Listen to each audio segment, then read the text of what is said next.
Hi guys, welcome to today's video. Today we're talking about the power of language and the words that you may be using and how that might be creating a mental blockage in you residing mentally in the state of your desire. And this is something that has very recently just clicked for me that's really made things a lot easier for me to mentally reside in my imagined reality, my imagined state, that it's in alignment with my desires. So this is something that could potentially really help you on your journey in living mentally in your desired realities. Now, if you guys are new to the channel, my name's Shahin Manjezi. I talk about how to use the mind to live the life of your desires, okay? If that at all interests you, subscribe to the channel. You'll get notified whenever I put out a new video. Okay, without further ado, let's get into it.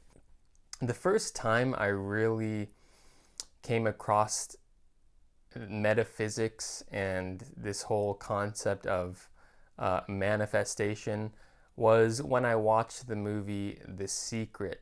That was, again, in my junior year of college.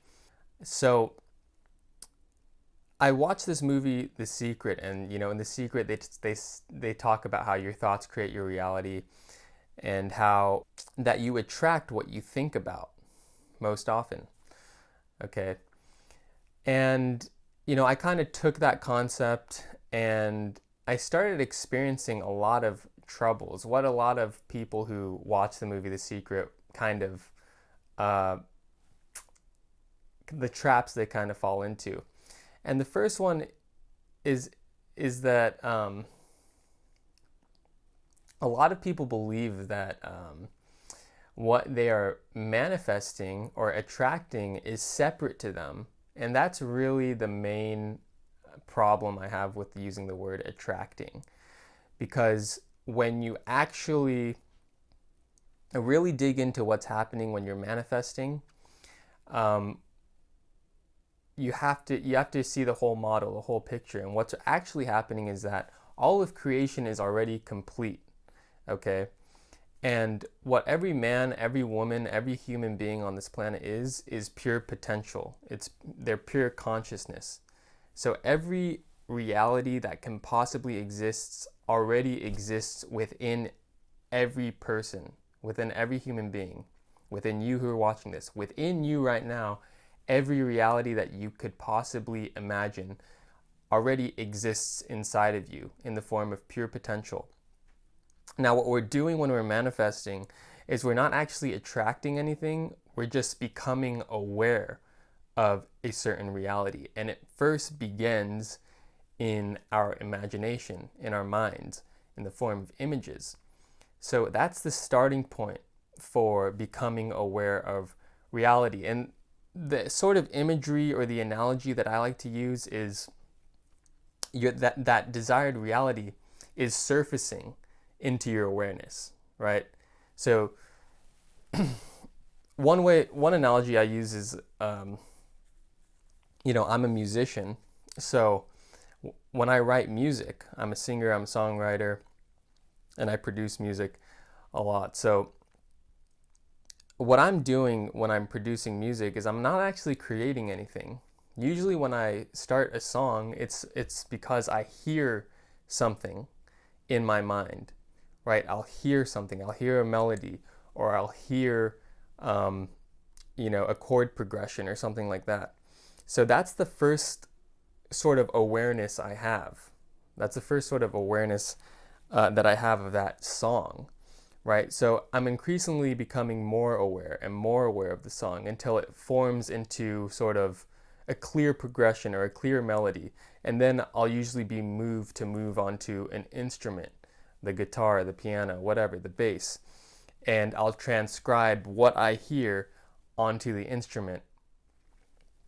And from there, I'll get it onto recording software or whatever and arrange it and get it all put together. So what's actually happening there is I first become aware of the reality of that song, the reality where that song exists in the form of a thought. And the more and more I focus on that thought, the more and more I focus on it, the more and more I begin to shift into that reality until it becomes into a real song, right? That I can have that's fully tracked, recorded.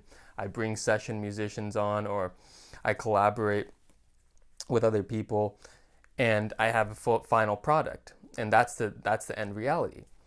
So that's like a really good analogy, to use, is that you're not actually attracting anything. What you're doing is, when you think of something, when you have the idea for something, that's the first sort of bubbles that are popping up that this desired reality wants to surface into your awareness. Another example is when they asked Mozart how he created or came up with such great music, he would used to say, I hear the music first. There's music in the air. I hear the music first, and then I play it on the piano, right? Or then I write it down.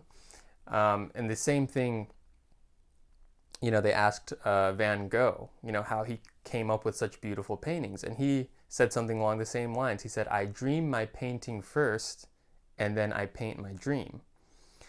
So this is essentially what we mean by manifestation, is to get rid of this idea of attracting something. You're not actually attracting anything. You're allowing realities to surface into your awareness. And the more that you become aware of that reality within your imagination, the more that reality begins to show itself in the physical world, right? The physical world is nothing more than a shadow, right? It's just this, I call the physical world a shadow world, because it's just reflecting to me what I'm seeing in my imagination. So again, this world, you're not attracting anything into this world. It may seem like that's happening. You might run into a person, or a sequence of events, a bridge of events takes place in the physical world, but that's really just the transition from your current affairs to what you see in your mind. So there is a transitional phase, yes, and events happen, you meet people, you're moved to do things and take action, but don't get it twisted. This world's just a shadow that's acting in response. This world's actually reacting to what you're doing in your imagination. So there are some better words that I like to use instead of attracting, because words are very powerful in this whole manifestation. So words that I have began to use that are a lot stronger, that make me feel more empowered instead of making me feel like I'm separate from my desired realities, are words such as shifting, right?